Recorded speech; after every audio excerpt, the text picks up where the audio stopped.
Alors c'est avec un immense plaisir que je vous accueille cet après-midi au Havre pour cette rencontre consacrée aux écomatériaux. C'est un sujet qui nous tient vraiment tous à cœur, voilà, dans un contexte effectivement qui nous incite à relever des défis environnementaux dont les impacts se font déjà ressentir aujourd'hui en Normandie et partout ailleurs. Donc nous sommes ici réunis pour explorer une approche plus collaborative, plus ingénieuse et surtout plus sobre de la construction et de la rénovation du bâti, en mettant particulièrement l'accent sur l'intégration des matériaux bio et géosourcés. Ces ressources, on le sait en Normandie, sont abondantes et renouvelables, et c'est un véritable atout pour notre activité et pour nos territoires. Et ces ressources ne sont pas seulement des alternatives écologiques, mais sont des solutions réellement opérationnelles pour réduire notre empreinte carbone et améliorer la qualité de nos espaces de vie. L'empreinte carbone du secteur du bâtiment représente 25% de l'empreinte carbone annuelle de la France, et l'utilisation intensive des matériaux usuels intracarbonés que vous connaissez, dont il faudra réduire considérablement l'usage, y contribue fortement. Au regard de la feuille de route de la stratégie nationale bas carbone, avec des ambitions rehaussées, comme vous le connaissez récemment, cela signifie que nous devrons diviser par 2 les émissions de gaz à effet de serre d'ici 2030. Petit rappel, à l'échelle d'une année, la baisse devra être de 5% entre 2022 et 2030, alors que nous constations une baisse de 2% de moyenne annuelle entre 2017 et 2022. Donc dans cette optique, l'État table sur la rénovation de 400 000 maisons individuelles et de 200 000 logements collectifs chaque année en moyenne d'ici 2030. Donc pour nous, ce constat-là représente une opportunité pour accélérer la structuration des filières bio et géosourcées. Cependant, pour que cette transition devienne une réalité, il est essentiel de mobiliser davantage de collectifs fédérés autour d'une maîtrise d'ouvrage convaincue et formée. Et même si les collectivités doivent naviguer entre les contraintes assurantielles, les textes réglementaires et des objectifs d'innovation, l'engagement des maîtres d'ouvrage est crucial pour faire évoluer les représentations et les pratiques dans le secteur du bâtiment. Et en intégrant le bois, la paille, la terre dans les projets de rénovation, nous pouvons non seulement valoriser ces matériaux, mais aussi promouvoir des projets risques de chance sur le plan architectural, sur le plan humain et sur le plan environnemental. Car c'est bien là le défi du secteur du bâtiment, c'est la diminution drastique des externalités négatives et la décarbonation de la filière. Tout au long de cet après-midi, nous aurons l'occasion d'entendre des expertes et des experts partager leur vision, mais surtout vous partager leurs solutions. Et finalement, la restitution de l'étude Maillon est pour la région Normandie l'occasion de réunir des acteurs pionniers du bâtiment, que ce soit des maîtres d'ouvrage, des maîtres d'œuvre, des entreprises attachées aux matériaux. Et donc, ils ont eu l'avantage d'explorer des nouvelles facettes d'une nouvelle façon de construire. Et à travers leurs interventions, nous espérons que cet après-midi soit une source d'enrichissement. Et donc, je vous encourage à poser les questions, à ce que cet après-midi soit un véritable moment d'échange et de construction. Et je remercie de bien vouloir accueillir Monsieur Henry, représentant de l'État, qui vous expliquera les enjeux du CPUR et les enjeux de l'AMI qui ont permis le financement de cette étude Maillon. Je vous remercie. Bonjour à tous. Alors, je commence par excuser le préfet Sanjean qui m'a demandé de le remplacer, puis ainsi que l'équipe de la DIDVS, la délégation interministérielle au développement de la vallée de la Seine. C'est ce qui explique ma présence ici. Et en toute transparence, l'étude Maillon est une étude que je n'ai pas suivie dans la durée, simplement au moment de la conclusion.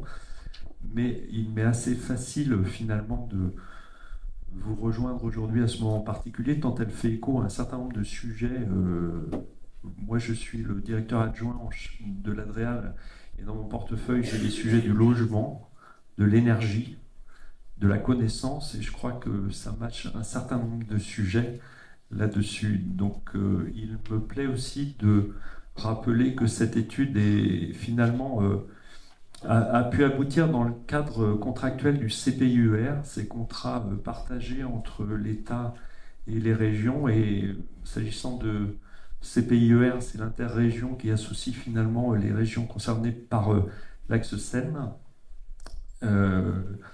Ce type de contractualisation, peut-être un peu lourd, peut-être un peu, comment dire, roboratif, permet malgré tout, sur des sujets bien choisis, de dégager des moyens. Ils sont d'ampleur, s'agissant de l'étude Maillon. Hein, j'ai noté que c'était une étude d'environ, je parle en ordre de grandeur, 600 000 euros financée au tiers par l'État et aux 2 autres tiers par les 2 régions.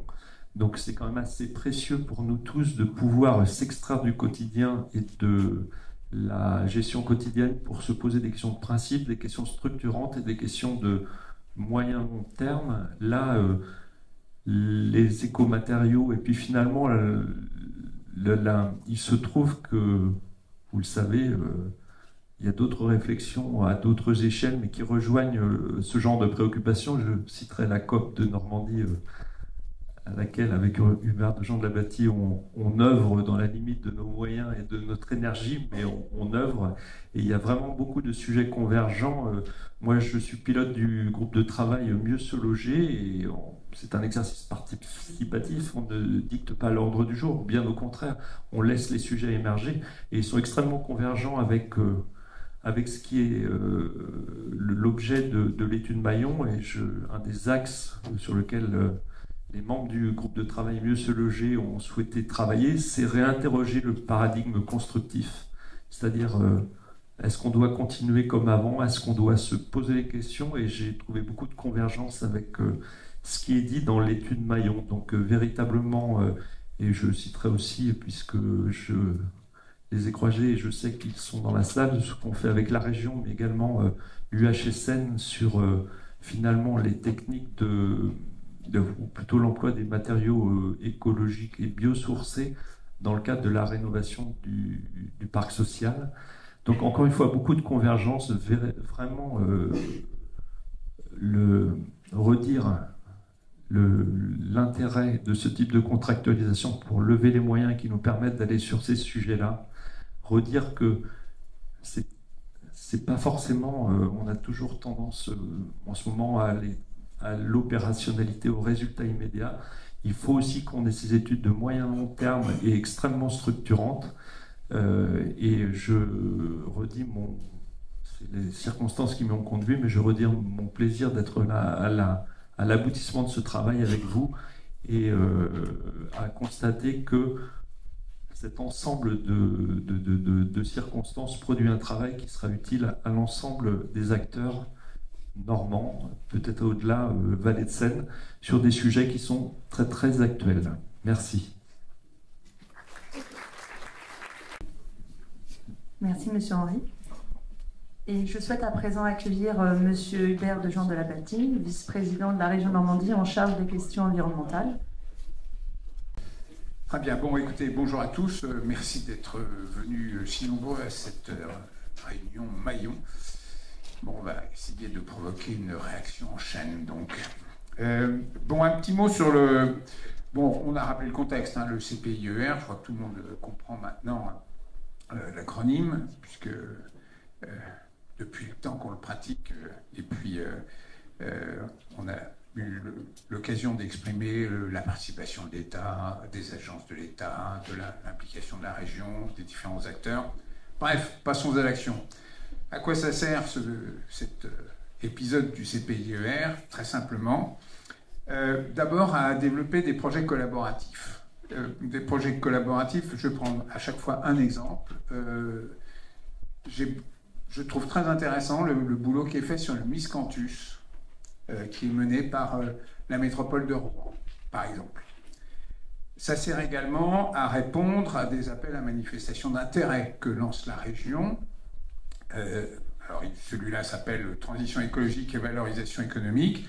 Là encore, des exemples. C'est le travail qui est fait sur les sédiments de dragage. Vous savez qu'on est la seule région française à avoir 2 ports nationaux, qui sont Le Havre et Rouen, maintenant réunis dans un repas. Eh bien, ces 2 ports pratiquent régulièrement le dragage, et ce dragage génère des boues. Alors, je ne parle pas des boues de porc, hein, je parle des boues, le dragage des chenaux. Et donc, l'idée, c'était de valoriser ces bouts de dragage, c'est le projet Cédibrick pour en faire des briques ou des tuiles. On a un projet pour développer l'alimentation en bois du Grand Paris par le fleuve. C'est également une solution très intéressante en termes d'abaissement des émissions de CO2. On a un béton rafraîchissant, j'aime assez bien l'expression, un béton rafraîchissant qu'on fabrique maintenant avec, en pulvérisant des coquilles Saint-Jacques. Alors je vous engage bien sûr à consommer les coquilles Saint-Jacques et surtout à recycler les coquilles en question. Et puis c'est le projet Fresh Eco-Paverse. Et puis on a le projet Bâti-Vert-Coop Seine, c'est-à-dire la mobilisation du monde agricole pour pouvoir proposer des filières biosourcées issues de la biomasse agricole. Ce projet-là a bien évidemment reçu le soutien complet de la région Normandie, et un soutien, ça se vote et on met un budget en face. Alors je vous annonce qu'on a fait le job, la région a voté le budget à l'Assemblée plénière de juin 2024, donc c'est pas si vieux que ça. Et puis on attendait le vote de la région Île-de-France, et là on a été un peu déçus parce qu'ils nous font une crise de nerfs complètement déplacée. Oui, oui, ils n'ont pas voté parce qu'ils sont fâchés sur le projet de ligne nouvelle Paris-Normandie. Ça n'a rien à voir avec le projet Maillon, mais le tracé d'une ligne de train nouvelle ne leur plaît pas. Et donc, comme c'est dans l'axe Seine, eh ben, ils ont décidé de ne pas voter ce qu'ils considéraient comme une partie du CPIER. Donc, ils ont bloqué. Pour le moment, enfin, ils ont bloqué. Ils n'ont pas voté la partie qui les concernait du CPIER. Bon, on leur a dit ce qu'on pensait. J'espère que ça va se débloquer. Et c'est très important que ça se débloque rapidement, car je vous rappelle qu'il y a urgence. D'accord ? Les prévisions du GIEC normand, vous savez que nous avons installé en Normandie un GIEC, et les prévisions du GIEC normand, c'est plus 1,5 degré. Et alors, on l'avait prévu en 2050, ben ça va arriver plus tôt que prévu, ça va arriver en 2033, et on en subit déjà les effets. Il se trouve, par le plus grand des hasards, que j'ai passé toute la semaine dernière dans la région de Valence, et je peux vous dire que c'était absolument effrayant. Et je peux vous dire aussi que tout le monde est en train de se tourner vers les urbanistes et les architectes, c'est-à-dire tout le monde de la construction, en disant comment on peut maintenant concevoir la ville pour qu'elle s'adapte à ça. Donc la décarbonation des bâtiments, on l'a déjà dit, c'est un domaine complexe, d'accord, puisqu'il y a bien évidemment la pression foncière, le marché immobilier, les expertises, etc. Comme l'a dit Emmanuel Ono tout à l'heure, il y a tout ce qu'il faut en Normandie pour décarboner et avoir ce que j'appelle d'avoir une vocation localiste en matière de construction. On a tout. Vous avez oublié le chanvre, cher ami. C'est vraiment quelque chose, je crois, qui doit se développer encore plus. Et puis, je termine cette petite intervention par une conclusion. Il faut absolument, là, être un petit peu, je dirais, ouais, il faut être plus directif que nous le sommes. C'est au maître d'ouvrage de décider que les constructions maintenant devront intégrer les matériaux biosourcés. Il faut que ce soit nous qui le décidions. C'est la commande publique, par exemple, dans le bâtiment. La région a mis une clause maintenant sur l'origine des matériaux, les matériaux biosourcés. Et donc, en dehors des aides qu'on apporte, j'ai vu qu'il y avait le logo de l'ARP qu'on soutient, il y a le soutien que nous apportons à Fibois, il y a le plan Normandie Bâtiment Durable dont le responsable est là-bas, Alain Desfontaines. N'hésitez pas à lui tomber dessus si vous avez des renseignements à lui demander. Et puis, bien évidemment, on l'a dit, il y a les planifications régionales, le SRADET, la COP, etc. Mais, encore une fois, il faut exprimer notre volonté en tant que maître d'ouvrage de dire il faut qu'il y ait des matériaux biosourcés, il faut qu'il y ait des circuits courts. C'est absolument indispensable si on veut décarboner. Et je rappelle que nous sommes responsables, enfin, le secteur est responsable de 25% des émissions de gaz à effet de serre. Voilà. Merci de votre attention.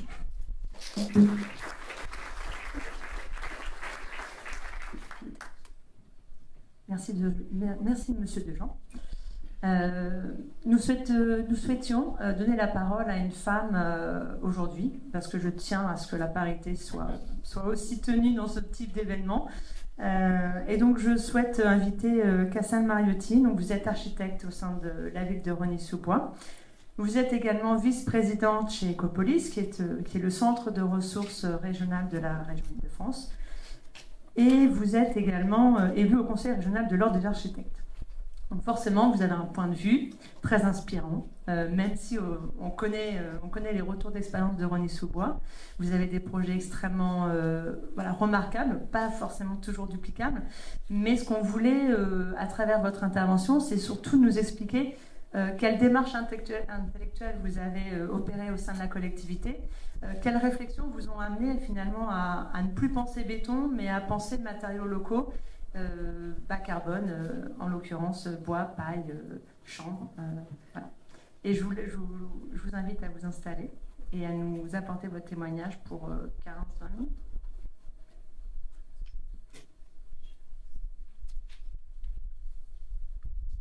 Bonjour à tous et à toutes. Du coup, effectivement, je vais vous présenter ce qu'on fait à Rosny, mais c'est un des exemples de ce qui est possible de faire. C'est ça. Ça, c'est ce qu'il ne faut pas faire. Ouais.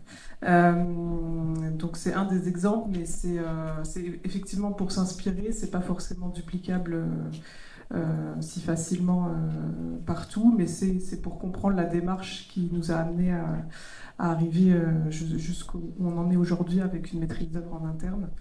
Mais je rejoins ce qu'a dit monsieur juste avant sur l'importance des maîtrises d'ouvrage qui sont à la base généralement des projets et de l'aménagement du territoire. Donc à Rosny-sous-Bois, on est parti du constat comme tout à chacun peut se faire de la prédation sur l'écosystème qui est l'acte de bâtir, avec l'extractivisme, la déforestation, l'industrie pétrochimique, qui du coup a un fort impact sur notre environnement et évidemment le dérèglement climatique. J'ai encore entendu ce matin aux informations malheureusement que 2024 allait être classée comme l'année la plus enregistrée comme l'année la plus chaude. Donc bon voilà, je ne vais pas revenir sur des généralités dont maintenant tout le monde est au courant et c'est déjà une avancée. Donc le constat était là, et en tant que service public, on s'est dit que notre mission de base, c'est la conservation, voire la fructification du bien commun, et que l'écosystème est le premier bien commun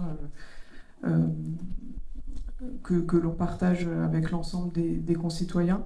Et donc, lorsqu'on construit, il faut à minima, lorsqu'on est obligé de construire, à minima essayer de régénérer nos ressources et notre écosystème. Donc, ce qu'on appelle une architecture régénérative.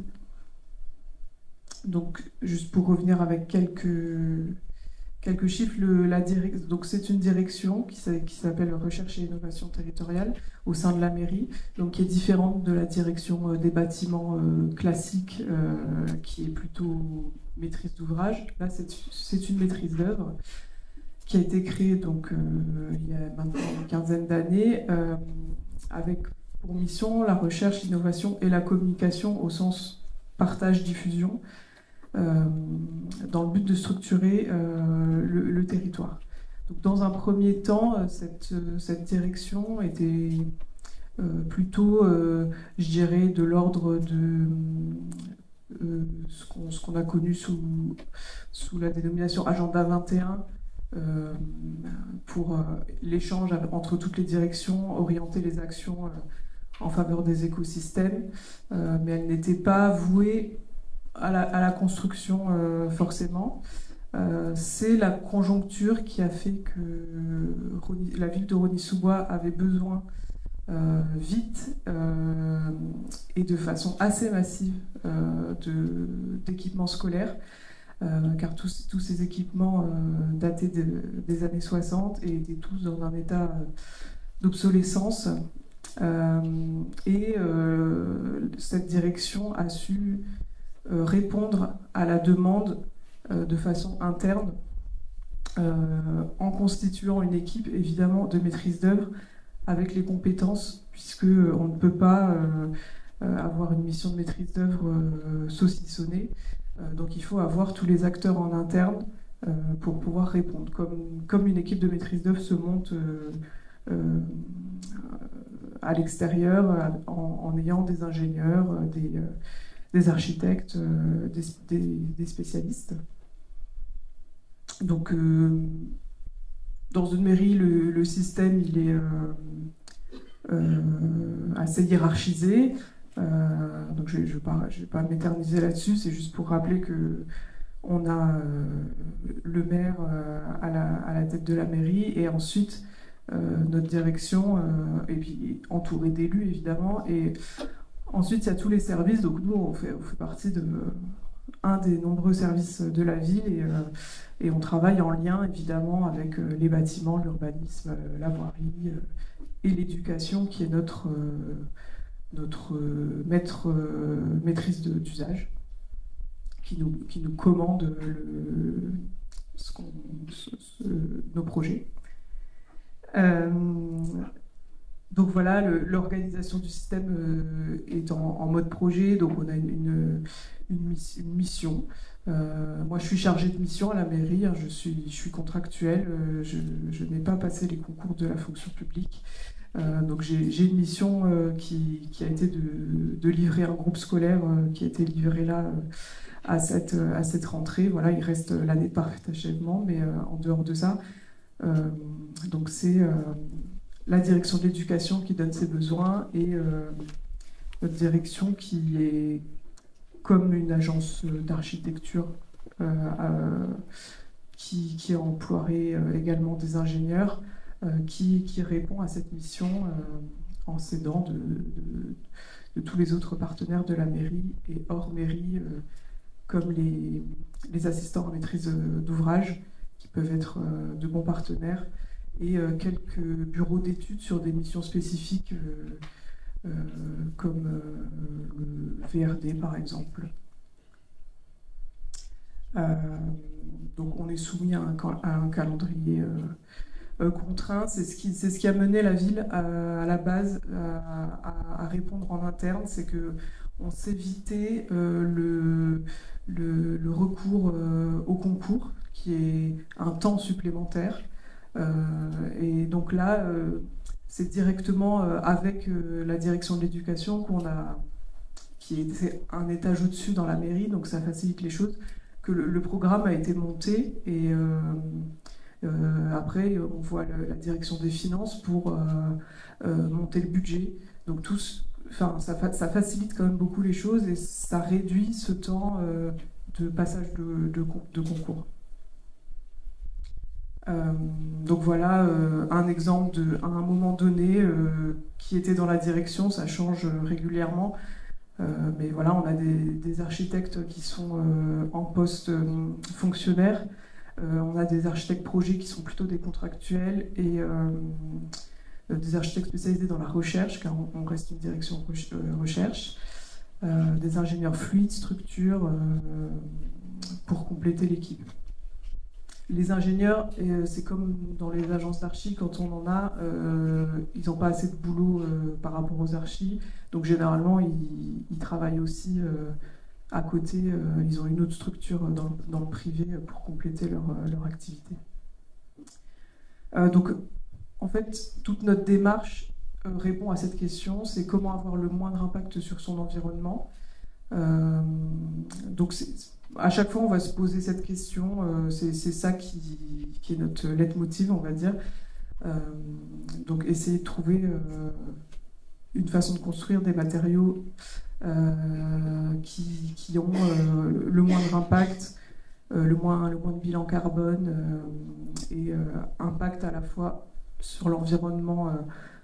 Ce qu'on imagine, c'est toujours le paysage, mais aussi l'environnement social, donc aussi faire travailler localement par exemple. Donc une des phases que l'on fait obligatoirement, qu'on prend le temps de faire, et qui est permis par cette façon de travailler en interne, qu'on n'a pas forcément le temps de faire quand on est en agence d'archi dans le privé. J'ai travaillé avant dans le privé, on n'a pas le temps de faire tout ça. Sur les projets, les temps sont plus restreints. Là, à chaque fois, on se demande d'où va venir le bois, d'où va venir la paille, d'où va venir la terre, donc nos 3 matériaux principaux de nos bâtiments, et essayer de les localiser avant même l'appel d'offres aux entreprises, pour ensuite orienter les entreprises vers ces filières, pour leur dire où ils peuvent aller chercher les matériaux sur le territoire, et en essayant de rester au maximum dans l'Île-de-France, qui est un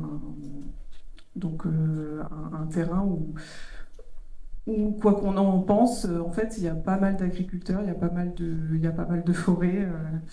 Voilà, il faut que j'accélère.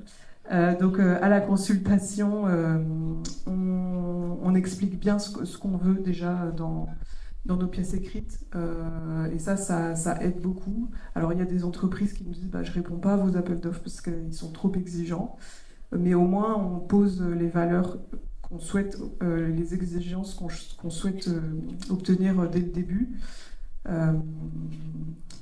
Voilà. Toujours on essaye de faire avancer la recherche et l'innovation, puisque c'est aussi un des buts de notre direction. Donc on se pose toujours la question de, par exemple, la paille, comment faire avec moins de bois pour utiliser moins de bois, parce que la paille se régénère chaque année. Le bois, ça met plusieurs dizaines de décennies. Donc par exemple, on fait de la recherche sur la paille porteuse en testant sur des bâtiments. Évidemment, on s'appuie via nos recherches sur les acteurs locaux qui vont subventionner nos recherches, et ça va faire permettre d'avancer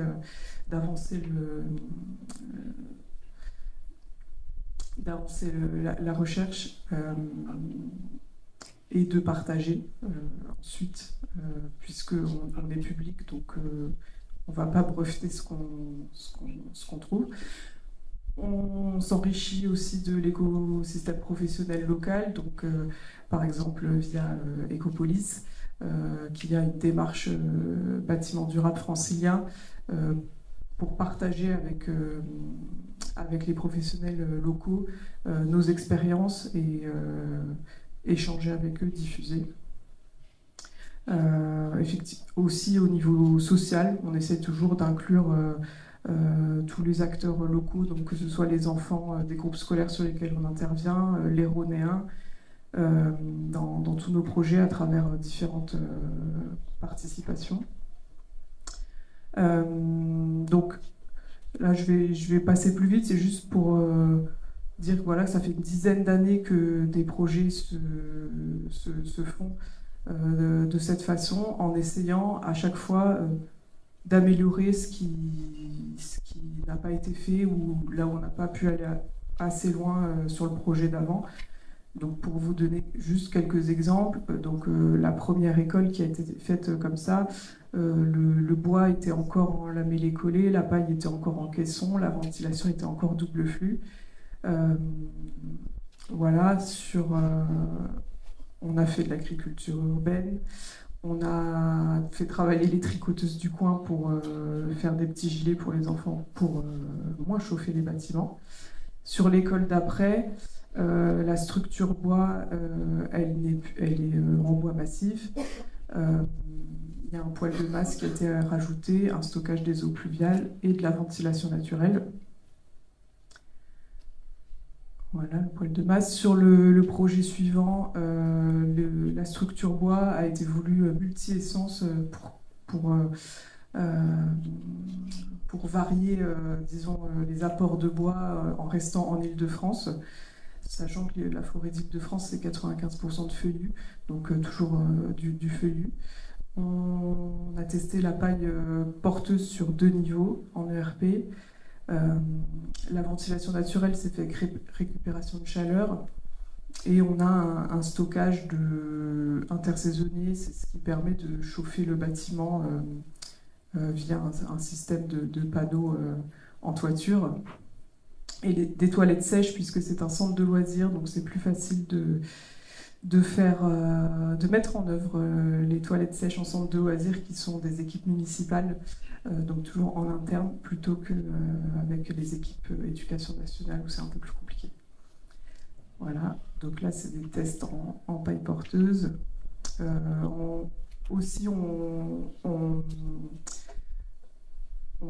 On profite des petits bâtiments extérieurs type local vélo pour aller encore plus loin dans nos expérimentations et dans la participation avec des chantiers participatifs enfants et adultes.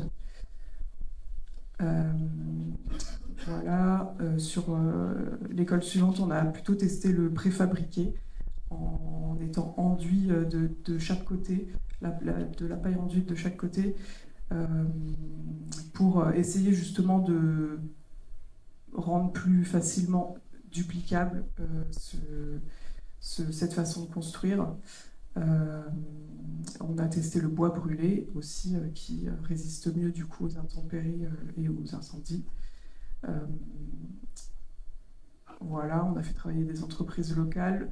On a testé la sylviculture douce, donc le fait d'aller choisir ses bois en forêt et utiliser l'attraction animale pour les sortir de la forêt. Donc ça, c'était pour les préaux extérieurs. Et donc dans les 2 projets livrés là, septembre, dans celui-ci, la plus grosse innovation, ça a été des murs porteurs en briques de terre crue avec les terres d'excavation du projet du Grand Paris Express, avec les briques de la fabrique Cycleterre qui se trouve aussi dans le 93, juste à côté de Rosny. On a mené des sorties en forêt avec les enfants pour construire des hôtels à insectes. Et le tout dernier projet, donc c'est une rénovation. Donc ça, on est content d'être rentré dans la rénovation des écoles des années 60, parce que c'est aussi, après avoir construit du neuf pour pouvoir mettre les enfants dedans et ensuite passer à la rénovation des écoles des années 60, c'était un challenge avec de la ventilation naturelle, avec de la paille. Et on est content d'avoir pu tester ça et que du coup ça pourrait être répliqué sur les autres écoles à Rosny, mais aussi ailleurs.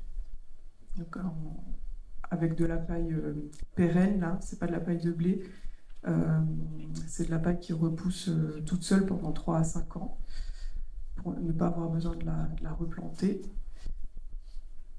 Et voilà. Il y avait une page de... Oui, voilà.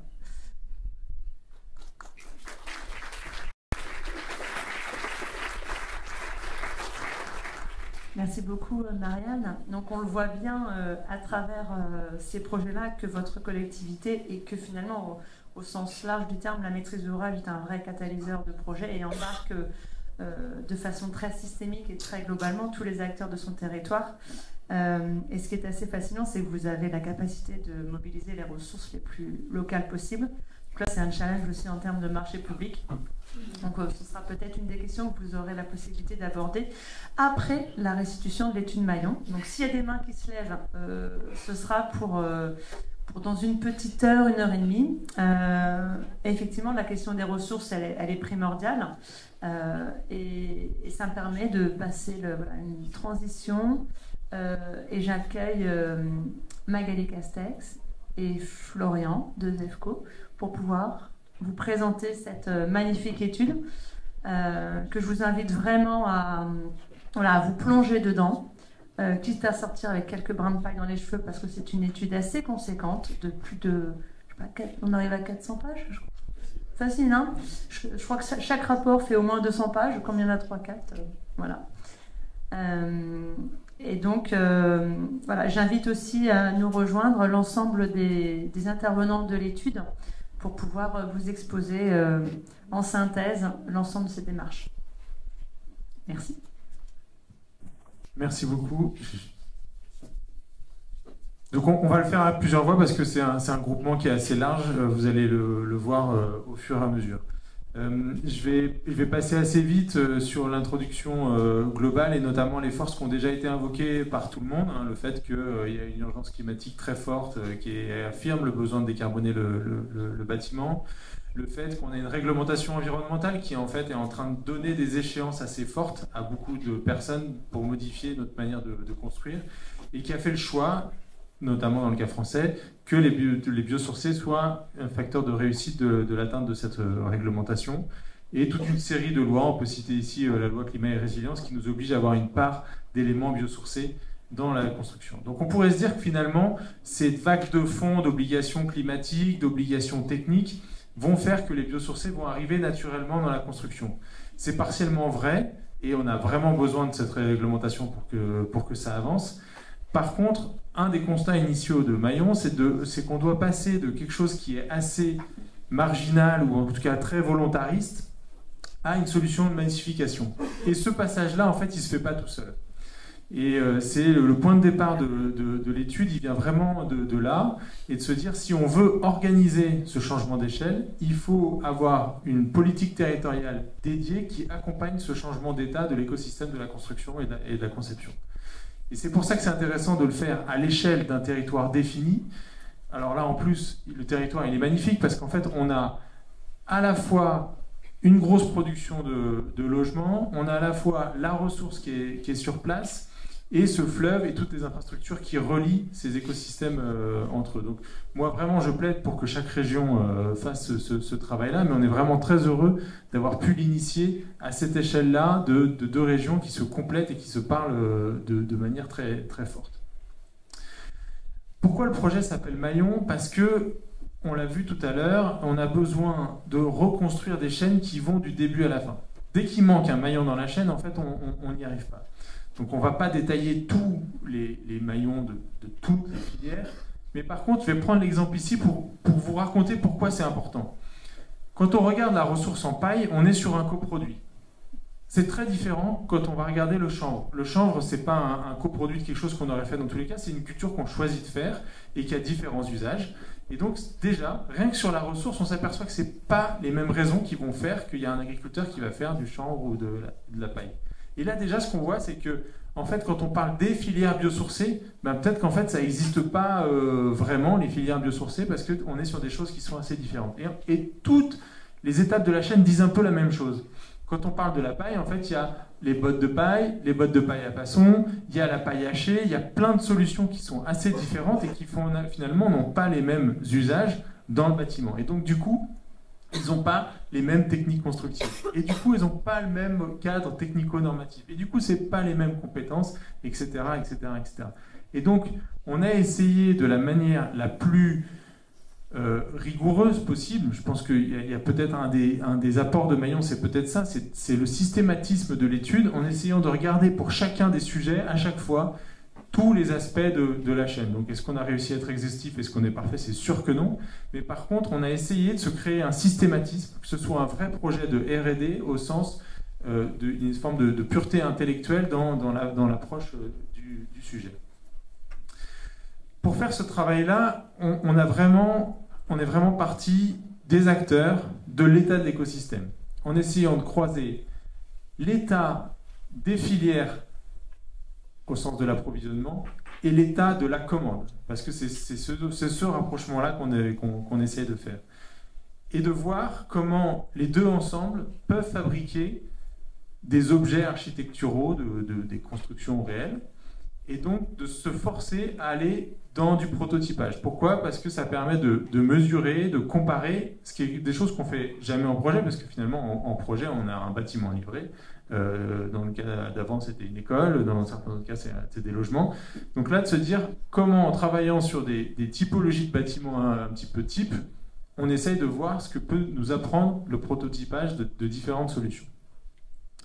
Et pour ça, donc, on a rassemblé une équipe qui est capable de faire ça. Donc là, vous avez au milieu des gens qui sont plutôt dans la conception et dans la maîtrise d'œuvre ou l'assistance à la maîtrise d'ouvrage, et qui sont complétés par Ecopolis et l'ARP, qui vont avoir ce contact et ce rapport avec les filières et la capacité derrière de le diffuser, parce qu'on compte beaucoup sur eux pour que Maillon se diffuse et propage et apporte des choses autour d'elle, et tout un volet de formation et de lien aux écoles. Et donc vous allez avoir ça dans toute la présentation qui va suivre. Il y a 3 gros rendus. Comme on l'a dit à l'instant, en fait, on a essayé d'avoir une démarche un petit peu rigoureuse, une forme d'approche un peu scientifique, si tant est que ce soit possible sur un sujet comme celui-là. Donc il y a beaucoup de données et on vous encourage vraiment à aller les voir. Tout est disponible. Vous pourrez même scanner un QR code pour le retrouver. Et donc il y a cette phase de sourçage où on prend vraiment la donnée initiale, cette phase de prototypage où en fait on essaye de travailler des prototypes pour comprendre ce qu'ils nous apprennent, et de voir après derrière ce que ça dit sur la stratégie de développement des différentes filières. Donc on va commencer par le sourçage, et donc évidemment la personne la plus légitime dans l'équipe pour nous, c'est le local de l'étape, c'est Grégory de l'ARP, à qui je passe la parole.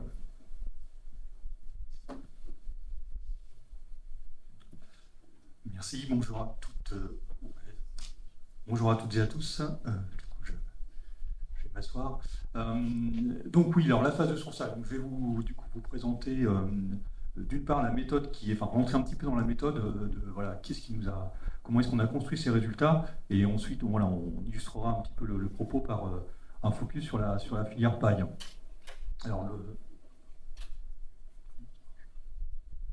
voilà, l'ambition de la phase sourçage, c'est du coup de faire un état des lieux assez poussé, le plus poussé possible, pour identifier pour chaque filière présente toutes les régions Île-de-France et Normandie les points forts et les points faibles dans l'objectif du coup du développement important de ces matériaux dans la construction, donc on va dire du terme massification.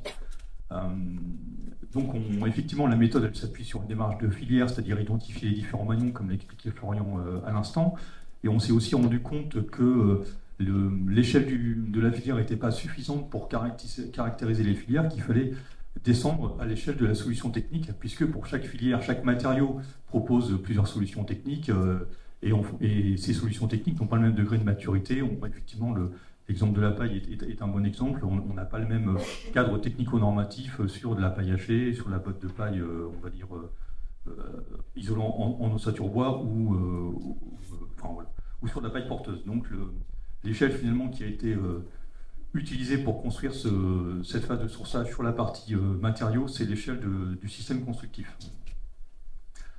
Donc au total, vous voyez donc s'afficher les 9 matériaux, les 9 filières, 9 ressources, on va dire, auxquelles on s'est intéressé, et qui ont été déclinées en 53 techniques. Alors pour construire ce sourçage, donc on a effectivement mis en œuvre, défini un cadre d'analyse maillon, une méthode commune et homogène qu'on a appliquée à l'ensemble des ressources. Alors bien évidemment l'étude de l'arbre biographique, en tout cas regarder ce qui s'y était déjà fait avant, et donc ça a été consolidé par des entretiens avec des experts du sujet, qui vont effectivement de la tête de réseau national jusqu'à une sélection d'entreprises, pour effectivement comprendre à chaque étape quelles étaient les caractéristiques, les points forts, les points faibles, les forces et les faiblesses des matériaux et des techniques. Tout cela a été analysé avec la production notamment de cartographie et d'un certain nombre de documents que vous allez voir un peu par la suite. Cette première analyse a été à nouveau confrontée avec les acteurs de terrain au travers de 8 webinaires, afin effectivement de mettre en rapport nos premiers éléments d'analyse et les acteurs de terrain, pour produire un rapport de sourçage qui fait au final 350 pages, et pour illustrer effectivement la densité de l'information. Donc le rapport de sourçage comprend à la fois le sourçage de la commande et à la fois le sourçage des ressources.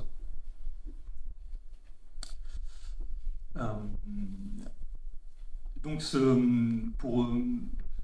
un des enjeux, c'était aussi de bien faire comprendre facilement et visuellement le niveau de maturité des filières. Et donc, ce qui a été choisi, c'est de les représenter sur la base de matrices.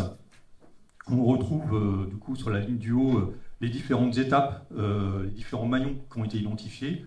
Donc, la ressource, le matériau, enfin, on va le détailler un peu après dans la filière paille. On retrouve en colonne les différents systèmes constructifs qui ont été sélectionnés pour chaque filière. Et l'ensemble, et donc à chaque croisement figure un point de taille, un point rond de taille différente qui correspond à ce qu'on a estimé comme le niveau de maturité de chaque maillon pour chaque système constructif, pour chaque filière. Alors ce niveau de maturité, il s'appuie sur, je sais plus si on a la diapo après, ouais, il s'appuie sur une méthode assez précise, il est inspiré de la méthode TRL, auquel on a ajouté un cinquième indicateur qui est l'indicateur massification, et donc qui nous permet, sur la base de données assez objectives que vous voyez à l'écran, de préciser si une étape, un maillon, est plutôt mature ou plutôt pas encore mature. Et donc on voit, alors je reviens du coup en arrière, on voit que les 5 pictos figurent à la fin de chaque ligne de système constructif. Voilà. Donc, un outil qui nous permet du coup d'avoir une vision globale et synthétique de notre analyse. Donc c'est un travail pour le coup la filière paille, cette partie a été réalisée en binôme avec Ecopolis, donc c'est moi qui la présente, mais on a été plusieurs mains à l'écrire. Le premier élément, on va dire, de restitution de l'étude, c'est une cartographie qui représente différents indicateurs, la disponibilité du matériau à travers la quantité de production de paille par département, des indications sur les producteurs, donc les producteurs de matériaux, les producteurs de bottes de paille, les fabricants, les constructeurs et artisans, et aussi une figuration de quelques échelons, d'un échantillon de projets de référence. Alors, donc, sur l'exemple concret de la filière paille, on voit bien que les acteurs sont quand même relativement nombreux, et ce qu'on ne voit pas, par contre, c'est que c'est aussi un système un écosystème qui est en constante évolution. Donc aujourd'hui, cette carte qu'on a fait il y a 2 ans, on la refait aujourd'hui, elle serait encore plus dense, donc c'est plutôt une bonne nouvelle. Là, c'est simplement pour vous illustrer la manière dont on a restitué les informations. Alors là, on parle de la partie ressources, donc on va effectivement, chaque maillon vont faire l'objet d'une ou de plusieurs pages individuelles. Donc sur la ressource, on voit qu'effectivement on a une ressource en paille qui est abondante. Je vais vous donner quelques chiffres. Aujourd'hui, on sait, en tout cas au moins sur la Normandie, je pense que sur l'Île-de-France c'est à peu près pareil, on sait que 0,5% de la paille produite suffira à isoler 10% des constructions neuves. Donc du coup on écarte d'emblée la question, on répond plutôt d'emblée à la question de l'éventuelle concurrence d'usage avec des usages alimentaires ou agricoles en général. Mais voilà, cette diapo, et on retrouve la même pour chaque ressource, mais aussi en perspective quelques évolutions à venir de la production. Voilà. Donc cette ressource, on la transforme en matériaux de construction. Dans le cadre du rapport maillon, on a choisi de présenter 3 matériaux qui sont issus de la filière paille. La botte de paille dite paysanne, c'est-à-dire la botte de paille produite sur champ par les agriculteurs, donc qui ne subit finalement pas de transformation, en tout cas c'est directement le produit agricole. La botte de paille qu'on a appelée à façon, qui est issue d'un rebottelage en poste fixe de la ressource paille, de manière à lui donner des dimensions qui sont plus conformes à ce qu'attendent les charpentiers, aux standards de la construction bois.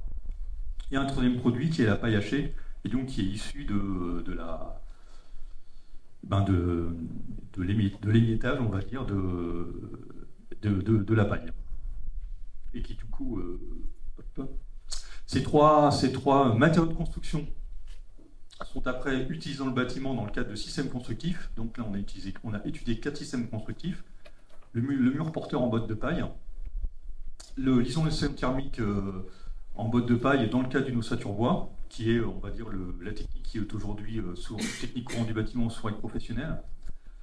L'isolation thermique des murs par l'extérieur avec des bottes de paille. Et quatrième technique, la paille hachée insufflée, qui du coup, on va dire, permet d'insuffler comme de la ouate ou comme un autre matériau en vrac, d'insuffler de la paille, des paillettes de paille en l'occurrence, dans un caisson ossature bois.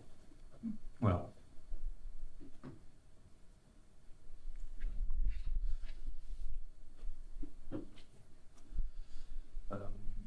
Pour chaque, alors peut-être que je peux dire quand même, c'est que effectivement, c'est principalement des techniques qui sont utilisées en construction neuve, en tout cas les deux premières du haut, paille porteuse et isolation thermique en ossature bois. L'isolation thermique des murs par l'extérieur est une technique effectivement qui peut être adaptée à la rénovation, enfin qui est adaptée à la rénovation, mais voilà, en ITE uniquement. Et puisqu'on n'utilise pas de bottes de paille en isolation par l'intérieur de murs existants. 2 minutes. Waouh, je vais aller vite alors. Donc, voilà, une illustration effectivement d'un rendu des données qu'on peut trouver sur chaque technique. Je rappelle 53 techniques étudiées sur l'ensemble du rapport de sourçage. Donc, description technique, cadre technico-normatif, hein, très important.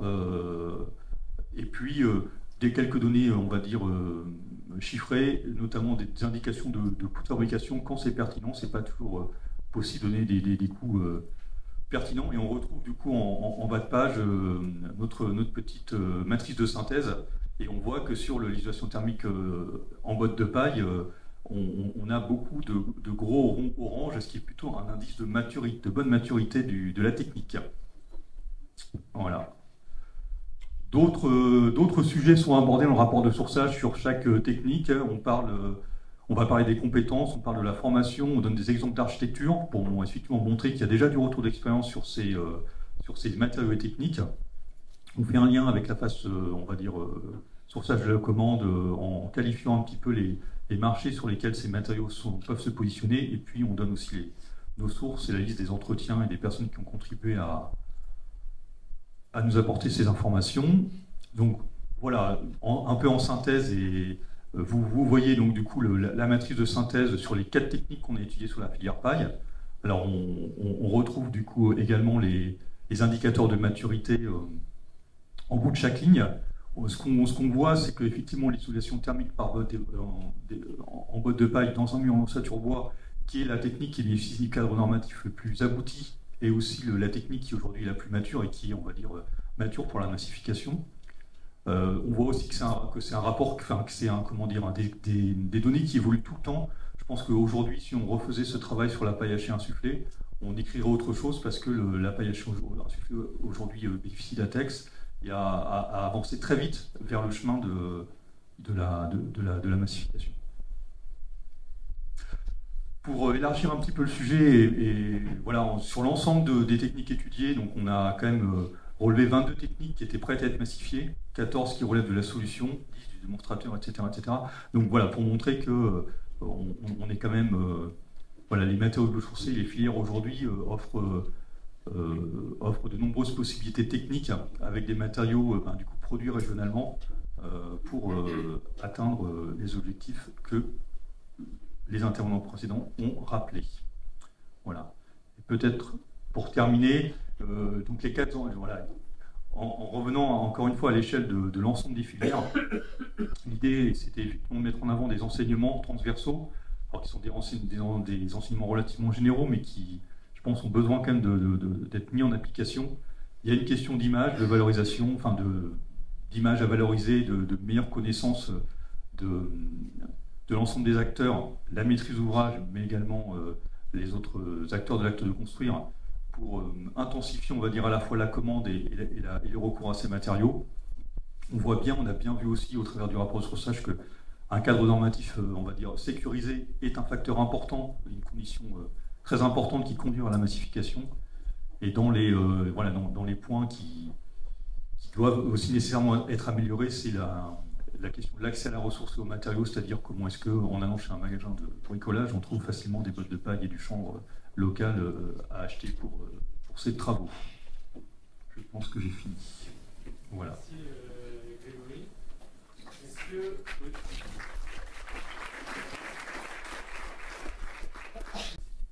La partie prototypage va être présentée par Atelier Georges, donc, qui sont des architectes urbanistes. Donc je passe la parole à Elisabeth et Yvan. Donc la deuxième phase de ce projet Maillon est donc la phase de prototypage, qui est donc l'analyse de solutions techniques potentielles de massification. Je vais commencer par vous présenter le cadre de cette phase et la méthodologie que l'on a utilisée. Donc, cette phase de prototypage s'appuie sur le travail de sourçage qui a été réalisé en phase 1, donc le sourçage filière qui vient de nous être présenté, et également le sourçage de la commande immobilière. Donc, je reviens rapidement là-dessus. Le sourçage de la commande a consisté donc, à identifier les dynamiques de la construction actuelle sur le territoire de la vallée de la Seine. Donc c'est globalement un territoire dynamique avec donc 21% des logements et 27% des emplois métropolitains sur seulement 7% du territoire national. Mais ces volumes globaux rassemblent finalement une grande diversité de situations urbaines et donc nécessitent une approche différenciée. Donc avec sur des territoires denses qui permettent donc d'imposer des cahiers des charges ambitieux. Mais en nécessite aussi de développer des morphologies urbaines avec des hauteurs élevées et puis des territoires moins denses qui peuvent être moteurs sur des morphologies plus simples et avec potentiellement des systèmes constructifs ambitieux. Aujourd'hui, la construction est quand même dominée par la construction neuve, donc avec 85% de construction neuve en 2021. Mais ça a été dit en introduction, si on applique les objectifs de la stratégie de carbone nationale, il faudrait donc imposer au moins la moitié de la construction neuve en moins et vraiment aller vers de la rénovation. Si on rassemble donc la dynamique actuelle de la construction et une vision plus prospective des objectifs de ce vers quoi la construction devrait aller pour atteindre ces objectifs de bas carbone, ça nous conduit donc finalement à identifier donc 5 bâtiments représentatifs de ces dynamiques, ce qu'on a appelé des best-sellers, qui sont représentatifs donc des dynamiques de la construction. Donc ces 5 opérations qui sont existantes, réalisées au cours des 10 dernières années, et qui sont donc le support de notre travail de prototypage. Donc il y a 2 constructions neuves, un îlot tertiaire neuf, une opération de logement collectif, 2 opérations de rénovation, une patrimoniale en structure en moellon, une en béton et enfin une opération mixte avec une rénovation d'une maison individuelle et une extension. Donc à partir du sourçage filière, donc 9 filières ont été étudiées, on a resserré à 4 filières, qui étaient finalement les filières sur lesquelles on avait le plus de données, pour pouvoir aller dans un degré d'analyse un peu plus abouti. Également donc sur le bâtiment, on a resserré à un certain nombre d'ouvrages rassemblés autour de ce qu'on a appelé les ensembles fonctionnels, autour des ouvrages de façade, de plancher et de cloison. Donc ça représente une certaine partie du bilan carbone global des opérations. Donc il y a une certaine partie qu'on n'a pas étudiée, notamment les lots techniques, parce qu'on n'en avait pas la technicité dans le groupement, mais qui nécessiterait également d'être analysée. L'intégration des matériaux bio et géosourcés ayant aussi un impact sur ces lots, mais on ne l'a pas étudié dans le cadre de cette étude. Donc concrètement, dans du cadre de ce prototypage, donc on part de ce qu'on appelle le business as usual. Donc c'est vraiment l'éprouvette de base qui représente ce qu'on peut faire aujourd'hui. On a une première approche à l'échelle du bâtiment avec un diagnostic morphologique, que ce soit pour la rénovation, donc un diagnostic à l'échelle du bâtiment, mais également la construction neuve, en étudiant des variantes potentielles sur la morphologie du bâtiment. Puis, on a procédé donc à un certain nombre de variantes constructives, plutôt à l'échelle du fragment représentatif du bâtiment. Donc là, vous avez une planche type de ce prototypage, donc sur une des variantes et un des prototypes. Donc globalement, ça rassemble un ensemble de dessins en plan, coupe, façade, et là-dessus, on a procédé à un ensemble d'analyses, donc bilan carbone, bilan économique, maturité du cadre technico-normatif, et puis aussi d'autres données, donc résistance thermique, perméabilité et inertie. Ça, ces analyses-là, en fait, on les a comparées avec ce qu'on appelle le business as usual, donc le bâtiment standard qu'on peut retrouver aujourd'hui. Et donc ces analyses nous ont permis de rassembler les différentes variantes à un certain degré d'innovation. Donc depuis le business as usual, 3 variantes ont été identifiées. Donc la première qui est la variante réalisable, ce qu'on estime qui peut être déjà fait aujourd'hui. La deuxième variante, donc, qui est une variante atteignable qui nécessite un certain nombre de modifications. Et enfin la variante novatrice qui implique une vraie métamorphose du cadre actuel de la construction. Ça, c'est un classement actuel, mais on part du principe que finalement, chaque opération réalisée qui fait un pas de côté sur ces innovations constructives permettent finalement d'amender ce classement et donc, par un effet domino, progressivement de faire en sorte que le business as usual de demain devienne la variante novatrice d'aujourd'hui. Et donc de ça, on a un certain nombre d'enseignements qui sont présentés par Yvan. Merci. Bonjour. Alors, du coup, moi, je vais vous présenter quelques enseignements transversaux issus de cette phase prototypage. Le premier, c'est que donc par l'examen et la mise au travail de l'ensemble de nos échantillons, puis après par leur mise en discussion avec un ensemble d'acteurs concernés par ces sujets, il est apparu qu'il y avait un vrai enjeu à pas se tromper de combat finalement, et pas forcément à chercher la disruption technique, mais plutôt s'inscrire dans une logique d'augmentation progressive des techniques courantes. Et donc typiquement, petit exemple, si aujourd'hui sur une solution constructive donnée, on a le droit de faire le bâtiment qu'on a à gauche, R+2, le sujet c'est peut-être pas immédiatement les GH, mais au contraire de consolider progressivement le cadre normatif. C'était un sujet qui a pris pas mal de temps en fait à l'intérieur du groupement, avec des concepteurs qui se retournaient vers les gens en charge plutôt du cadre normatif, en leur disant mais comment on fait pour aller plus vite, comment on fait pour aller plus vite. Et ils ont fini, je crois, par nous convaincre qu'il y a un intérêt à ce que quand même le temps de la sécurité technique, de l'assuranceabilité, que ce soit un temps un peu long pour que la démarche soit un peu robuste.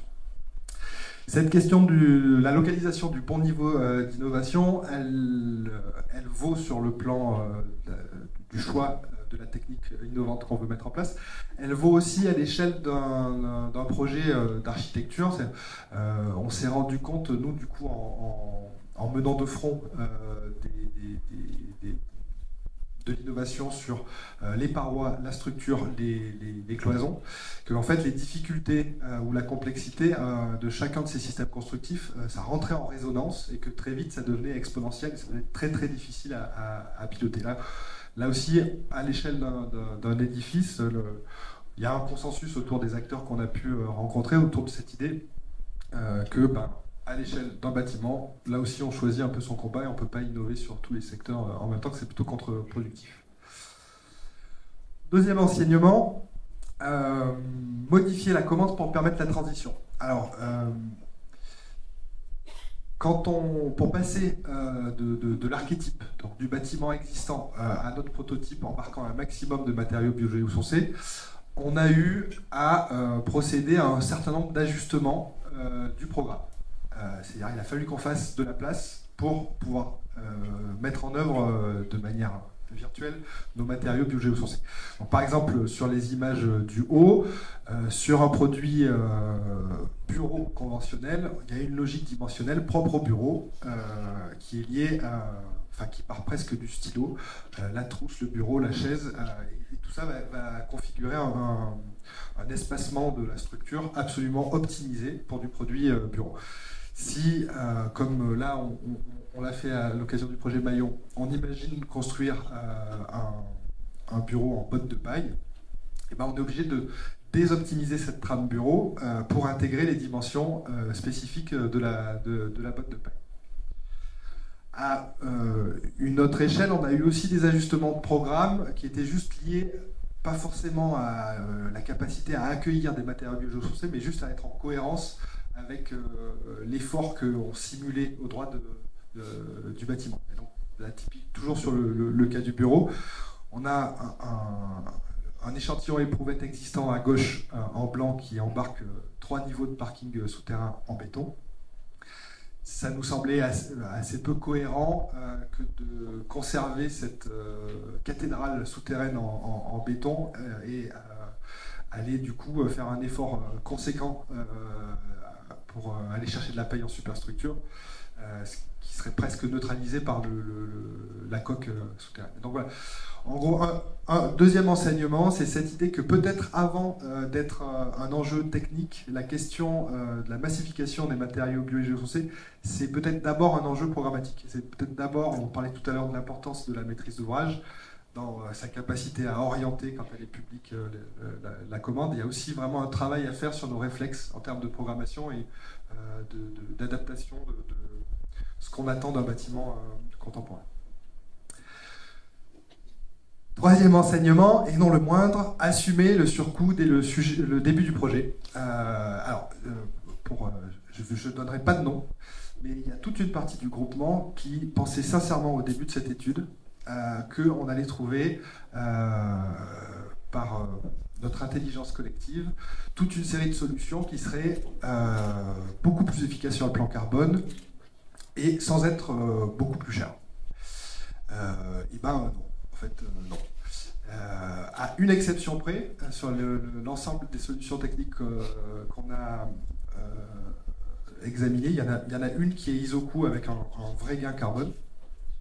On est plutôt sur des solutions qui sont plus chères et on pense que c'est un sujet qu'il faut assumer, quoi. Cette partie du groupement a été particulièrement déterminée. Alors, donc, du coup, on s'est aussi posé la question de se dire, mais donc c'est plus cher aujourd'hui, mais avec la massification, avec le renchérissement du coût de l'énergie, en fait, ces logiques de péréquation, elles vont rapidement se retourner.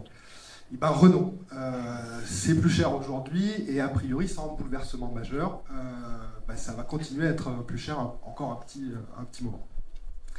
Encore une fois, si vous examinez le détail de nos comparatifs business as usual, prototype, gain carbone, surcoût, vous allez voir qu'il y a des écarts. Des fois on est un peu plus cher, des fois on est beaucoup plus cher. Donc toutes les solutions ne sont pas allogées tout à fait au même niveau. Mais pour toutes celles qui sont un peu plus chères, en réalité, moi en tant qu'architecte, ça n'est pas rédhibitoire. C'est-à-dire en gros, tous les jours, dans chaque projet, on fait des choix, quoi. Je veux un grand séjour, et ben du coup j'ai des petites chambres. Je veux embarquer du matériau biogéosourcé. Si je sais que c'est plus cher, c'est aussi l'opportunité d'un choix et d'assumer ce choix. Voilà, c'est le quatrième enseignement. Du coup, réinventer une conception à partir de la matière. Alors ça, c'est peut-être un peu plus corpo conception, mais pas que, en fait, je pense que ça concerne aussi les usagers et ce que peuvent attendre la maîtrise d'ouvrage de l'architecture demain. Il faut que j'aille plus vite. Donc je vais plus vite, mais en gros, un vrai sujet, quand on oublie le béton magique et qu'on se retourne vers ces matériaux biogéosourcés, la contrainte matérielle dimensionnelle, elle redevient très très prégnante. C'est un vrai sujet d'architecture. Et donc typiquement, là je remets un petit bout de paroi préfabriquée paille, ben, on part, même avec la botte de paille à façon, on part de la contrainte quand même dimensionnelle de la botte de paille pour dessiner l'architecture. Ça nous amène du coup à des choix esthétiques un peu différents, et qui expliquent sans doute aussi le fait que sur certaines solutions, on n'est pas si cher. Alors, à gauche, sur l'échantillon éprouvette, dans le bureau, la façade, c'est une façade rideau en verre, très chic. Si on la construit en paille, on retourne vers une architecture de murs percée de fenêtres, qui est finalement plus simple, et de murs percés de fenêtres, qui est finalement plus simple, et de fait un peu plus robuste et moins dispendieuse. Cinquième enseignement, développer des produits adaptés à la rénovation. Alors, Elisabeth en a parlé, ça a été dit en introduction, un vrai enjeu à peut-être construire moins, rénover plus. Sur la question spécifique de la capacité d'un projet de rénovation à embarquer des matériaux bio et géosourcés, l'ensemble des acteurs qu'on rencontre, et puis nous aussi, témoignent quand même d'effet levier moindre. C'est-à-dire qu'en gros, dans le neuf, on a quand même la réglementation environnementale et toute une série de dispositifs qui permettent d'être plus que incitatifs en direction des opérateurs. C'est un peu moins le cas dans le cadre de rénovation, où on va avoir des initiatives. Il y a des gens qui défendent, des bailleurs notamment, qui défendent ça. On va aussi avoir, dans certains cas, et notamment dans un contexte patrimonial,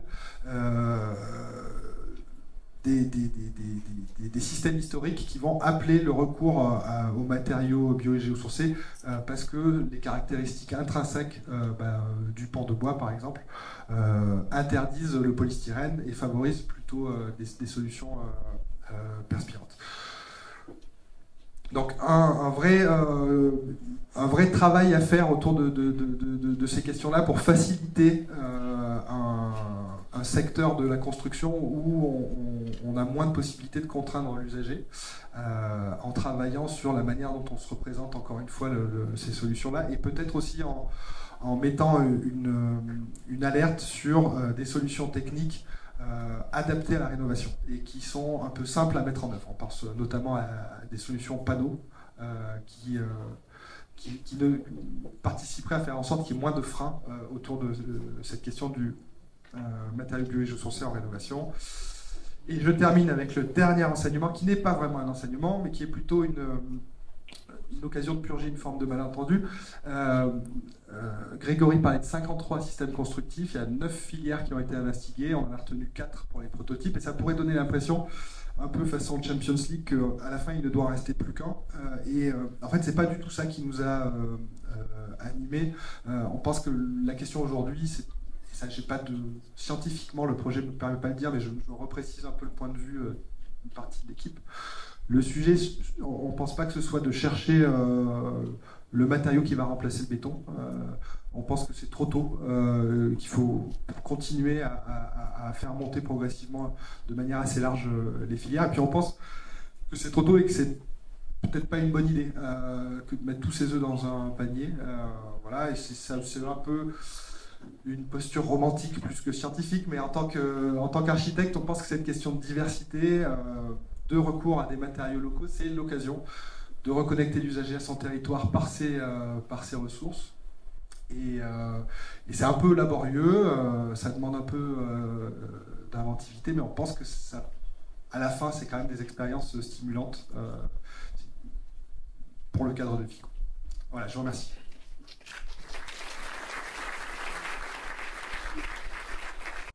Qu'avec Laurent et Nathalie, on enchaîne et qu'on finisse avec les questions après.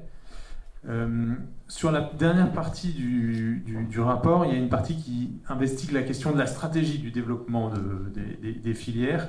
Alors, ce qui est compliqué dans cette histoire-là, c'est qu'on vous l'a pas mal dit quand même, on est dans un monde qui bouge beaucoup, pas assez vite, on l'a dit aussi, mais du coup, il faut se projeter à la fois sur les retours d'expérience qu'on a fait à l'instant T et qu'est-ce que c'est les scénarios prospectifs demain? Il ne vous aura pas échappé qu'en France, il y a un très large débat sur, par exemple, la quantité de logements neufs. Hein. En gros, les gens qui font des calculs carbone disent 100 000 et les promoteurs disent 400 000.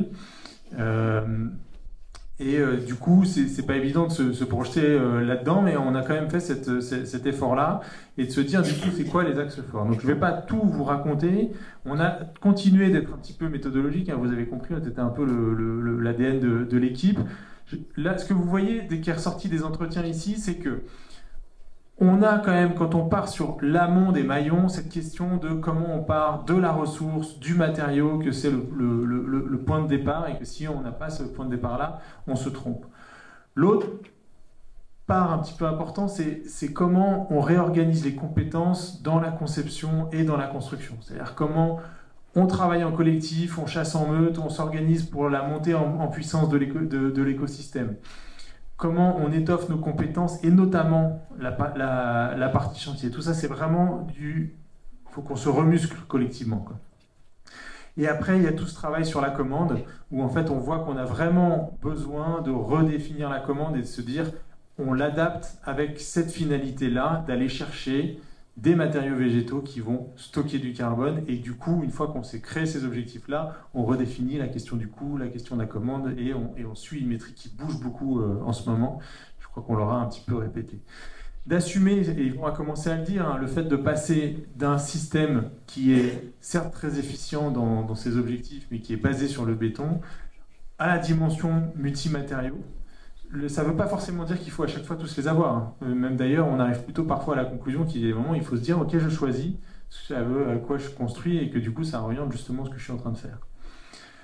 Avec cette question du surcoût, on insiste un petit peu là-dessus, mais en fait, ça a été pour nous très très difficile. C'est-à-dire que quand BMF, qui est l'économiste de l'équipe, est arrivé avec un petit peu cette sentence-là, il y a eu un peu 2 mois de flottement dans l'équipe en disant ah, mince, c'était quand même pas ça qu'on a essayé de prouver. Et après, on s'est dit, on fait de la recherche pour démontrer ce qu'est la vérité par des démarches qui s'approchent un petit peu du scientifique. Donc maintenant, on s'est un peu forgé cette conviction-là de dire, il faut l'assumer, c'est une réalité, et donc on la porte.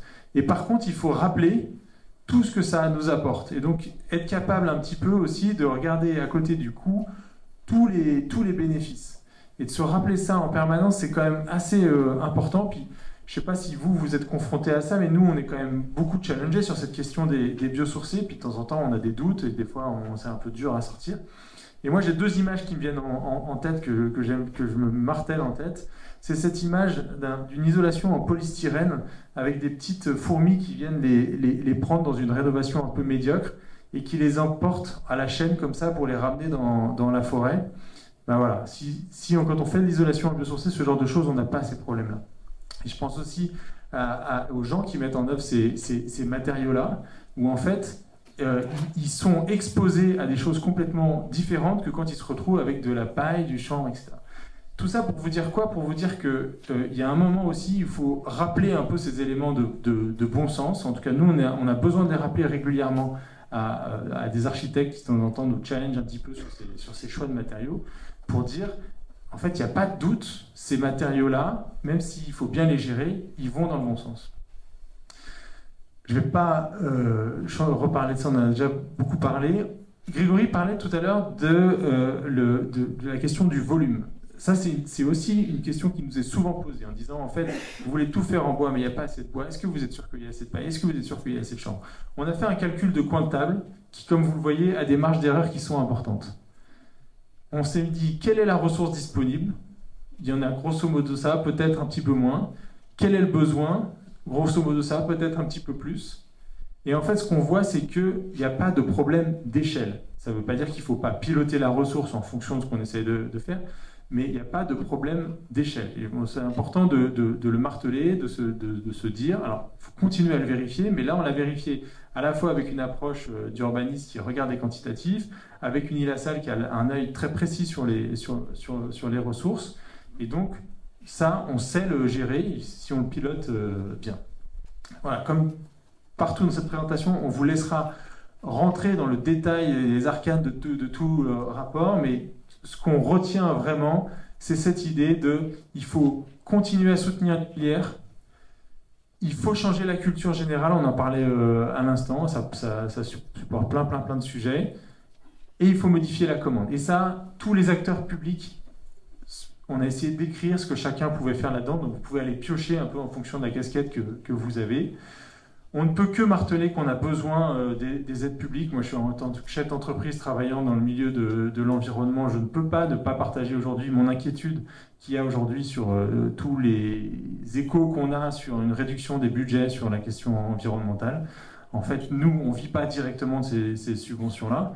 Mais par contre, on voit bien que la commande à laquelle on répond, elle est très influencée par tous ces appels à projets, par tous ces aides qui sont données à l'industrie et qui nous font avancer collectivement.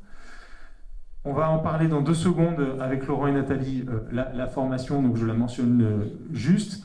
Et je finis avec des exemples, un exemple concret qu'on a porté à Nantes, où sur une opération d'aménagement, on a ciblé en fonction de ce qu'on faisait, les filières et les modes constructifs, pour ne pas opposer les filières les unes aux autres, pour sécuriser les maîtrises d'ouvrage en leur disant « là, sur votre lot, c'est possible techniquement, c'est possible d'un point de vue assurantiel, et on veut faire un concours d'architecture, pas un concours de matériaux.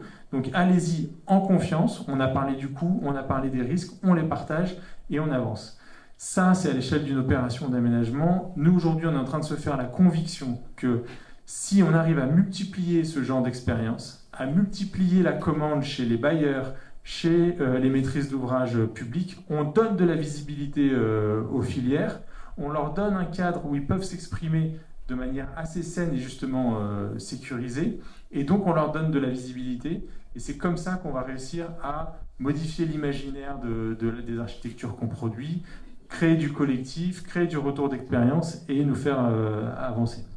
Voilà, on passe directement à la partie formation et on reprendra des questions à la fin. Laurent, Nathalie, si vous voulez bien me rejoindre. Donc, Laurent Mouly, il a une double casquette. Déjà d'être le champion national de la construction en matériaux biosourcés avec LM Ingénierie dans la conception et d'être enseignant à l'École nationale supérieure d'architecture de Normandie. Et Nathalie représente l'école d'Unilassal, donc vous êtes entre de bonnes mains.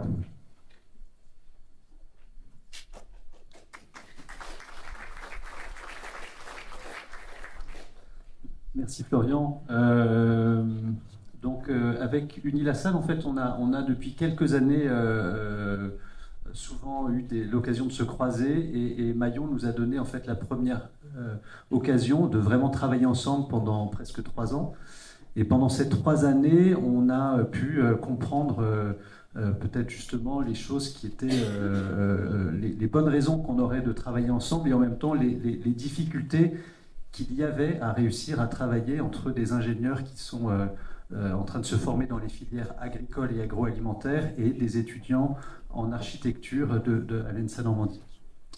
On a donc attaqué le projet Maillon avec une orientation un petit peu complémentaire à celle qui était développée par l'équipe dans la phase de prototypage que vous a présenté Yvan et avec Elisabeth, en essayant de regarder au-delà des techniques un petit peu plus courantes et établies, comment est-ce qu'on pouvait imaginer la massification aussi par une diversification des ressources mobilisables et une extension des domaines d'emploi des matériaux bio et géosourcés dans le bâtiment, au-delà de la paroi isolante, qui est le système un petit peu conventionnel aujourd'hui avec les parois isolées en paille, par exemple. Je suis dans le mauvais sens. Et donc... Et donc pour voir s'il y avait la place à proposer des modules de formation croisés entre une école d'ingénieurs et une école d'architecture. Donc nous avons dans un premier temps réalisé une étude des formations donc, relatives à la construction biosourcée existantes sur le territoire français. Donc il y a 4 types en fait, de formations donc, qui coexistent actuellement donc, en France. Le premier type donc, est Le premier type, en fait, est une certification donc certifiante, plutôt destinée aux professionnels donc, du secteur du BTP, donc du BTP qui est délivré donc, par des associations et des centres de formation. Donc elle représente 58% des structures recensées dans cette étude et donc est répartie équitablement donc, sur l'ensemble du territoire. Le deuxième type de formation, donc ce sont les formations à destination, donc professionnalisantes à destination cette fois-ci des lycéens, et donc qui est plutôt centré sur le quart nord-ouest et la région Auvergne-Rhône-Alpes, et elle représente 5% donc, de l'étude réalisée.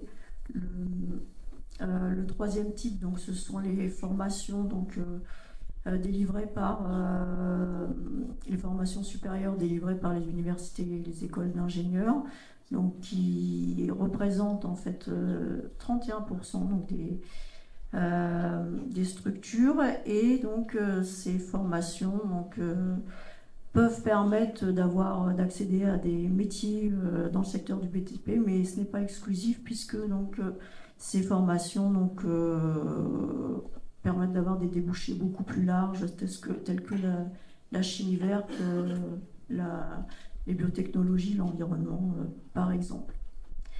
Et donc le dernier type, donc, ce sont les écoles des métiers artisanaux, donc, qui peuvent également proposer donc, des formations donc, terre-chambre ou construction en paille, donc, qui sont réparties, donc, qui ne sont pas réparties, on va dire, sur tout le territoire français, hein, donc plutôt localisées en Normandie et puis donc dans le quart sud-est de la France. Elles représentent 5% des structures recensées.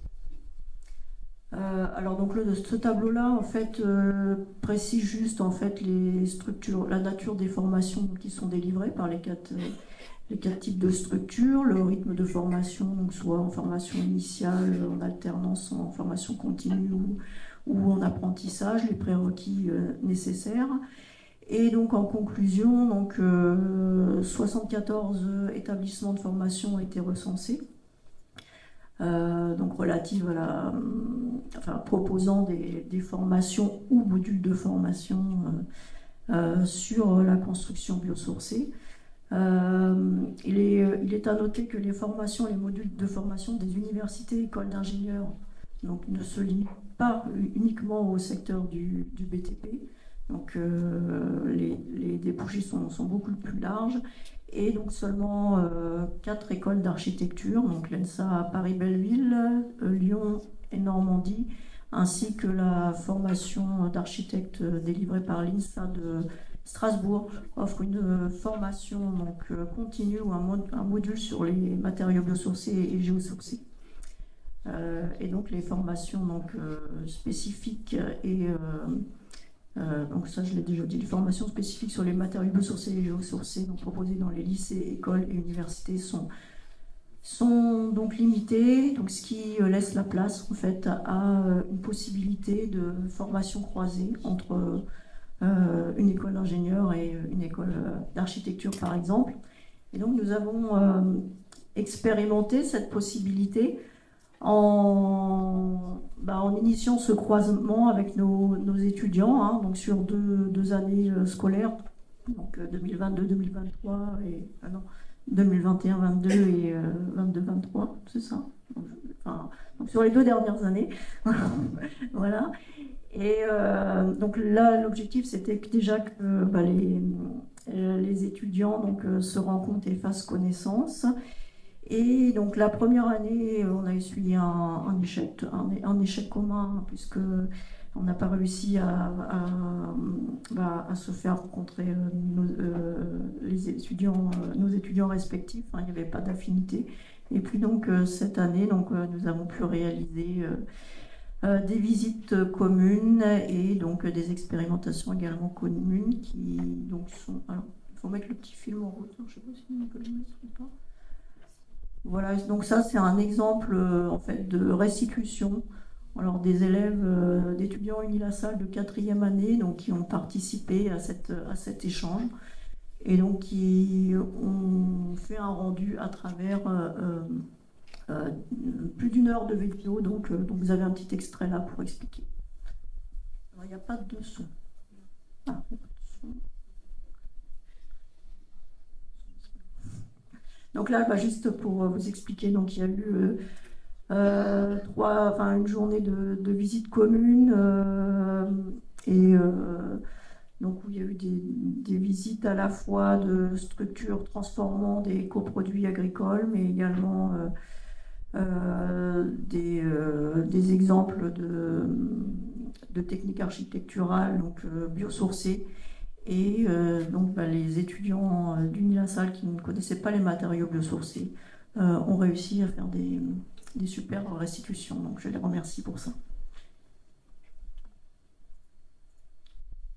Et en parallèle, donc on a tenté d'initier avec entre nos deux écoles une série d'expérimentations. Donc on a démarré au sein de la fabrique Maillon à l'ENSA Normandie à travers une série de travaux pendant 2 ans expérimentaux qu'on a réalisés la première année en partie au sein de la briqueterie Saint-Sanson qui nous a accueillis et au sein de laquelle on a pu utiliser notamment une presse hydraulique pour compresser des ourdis.